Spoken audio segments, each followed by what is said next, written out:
کوئی مجھے بتا رہا تھا کہ کھجور کے اندر وہ سارا کچھ ہے جو ماں کے خون کے اندر بچے کی غذائیت کے لیے، اسی لیے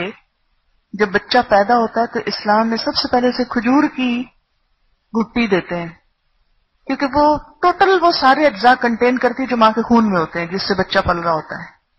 تو اس سے ملتی جلتی غذا دی جاتی ہے، اس کے انالیسس کیے گئے ہیں۔ اور ویسے بھی آپ دیکھیں کہ اگر آپ کی زندگی میں کھجور شامل رہے تو آپ کو جو خواتین ہونے کے اعتبار سے جو پیریڈز کے اور ولادت کے جو مسائل ہیں وہ آپ کے کم سے کم ہو جائیں، منیمم پہ آ جائیں گے، لیکن اعتدال میں رہ کے روزانہ اگر 1 یا 2 کھجور یا 3 تک، آپ 3 سے زیادہ نہ جائیں، 3 تک آپ کی زندگی میں شامل ہو جائے، اور خصوصی ریگولر ہونا چاہیے، نہیں کبھی ایک دفعہ کھا لیا 1 پورا کلو اور باقی پھر سال بھر بھول گئے، ایسا نہیں کرنا۔ ڈیلی اپنی روٹین بنا لیں، جیسے صبح اٹھ کے 1 کھا لیں، یا کسی کھانے کے بعد میٹھا لینے کے بجائے 1 یا 2 کھجور لے لیں، یا کلاس میں ٹافیز اور چاکلیٹس اور کیمیکلز کھانے کی بجائے، فضول چیزیں کھانے کے بجائے کھجور پاس رکھیں، تو آپ دیکھیں گے انسٹنٹ انرجی دے گی آپ کو۔ کھجور کھانے کے فوراً بعد آپ کا شوگر لیول ہائی ہوگا، کسی اور میٹھے میں یہ صلاحیت نہیں ہے جو کھجور کے اندر اللہ نے ڈالی۔ اور آپ کو پتا ہے کہ ذہن جب کام کرتا ہے نا وہ صرف شوگر لیتا ہے، پروٹینز اور باقی چیزیں نہیں لیتا۔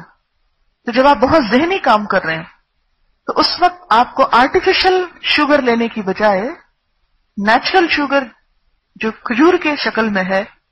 اعتدال کے ساتھ آپ زندگی بھر لیتے رہیں تو آپ بہت ساری کمپلیکیشن سے، ڈیفیشنسی سے فوڈ کی آپ بچ جائیں گے اور ایکٹیولی کام کر سکیں گے۔ کھجور خاتون ہونے کے ناطے آپ کو تبلیغ کے کام میں بھی بہت ہیلپ کرے گی۔ عموماً ہم ان نیچرل چیزوں سے جب اپنے آپ کو سیٹسفائی کرتے ہیں، چاکلیٹس، ٹافیز وغیرہ، اس کی تو میں بہت ہی زیادہ خلاف ہوں۔ کبھی کبھی تھوڑا بہت لے لیا تو لے لیا مجبوری کے عالم میں، لیکن عموماً یہ ہے کہ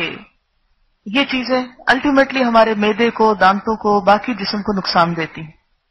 اور جیسا کہ ابھی انہوں نے بتایا کہ اس میں فریکٹوز ہیں جو فوراً گلوکوز میں تبدیل ہو کر آپ کے دماغ کو جاتے ہیں، آئرن ہے، بلڈ کے لیے آئرن چاہیے ہوتا ہے، آپ کا بلڈ لاس جو ہر مہینے ہوتا ہے اس میں بھی، اس کی کمی کو بھی پورا کرتی ہے، پوٹیشیم ہے۔ تو یہ جتنی اجزاء کھجور میں بیک وقت جمع ہو گئے ہیں یہ کسی اور فوڈ میں آپ کو بیک وقت نہیں ملیں گے۔ پھر اسی طرح آپ دیکھیں کہ روزوں میں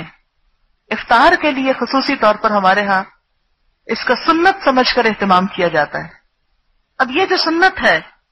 جو ہی رمضان ختم ہوتا ہے اور کھجوریں بچ گئے تو بیچاری سارے سال کے لیے خراب ہو جاتی ہیں، اور ویسے ہی پتہ نہیں کیوں موڈ بھی نہیں رہتا ان کو کھانے کا، پڑی بھی ہوں تو طلب نہیں ہوتی۔ روزے کے بعد شام کو باقی طلب ہوتی ہے، اور بہت ساری کمی ہو چکی ہوتی ہے انرجی کی، شوگر لیول لو ہو چکا ہوتا ہے بھوکے رہ کر، انسٹنٹ انرجی دے کے نماز پڑھنے کے لیے انسان تیار ہو جاتا ہے۔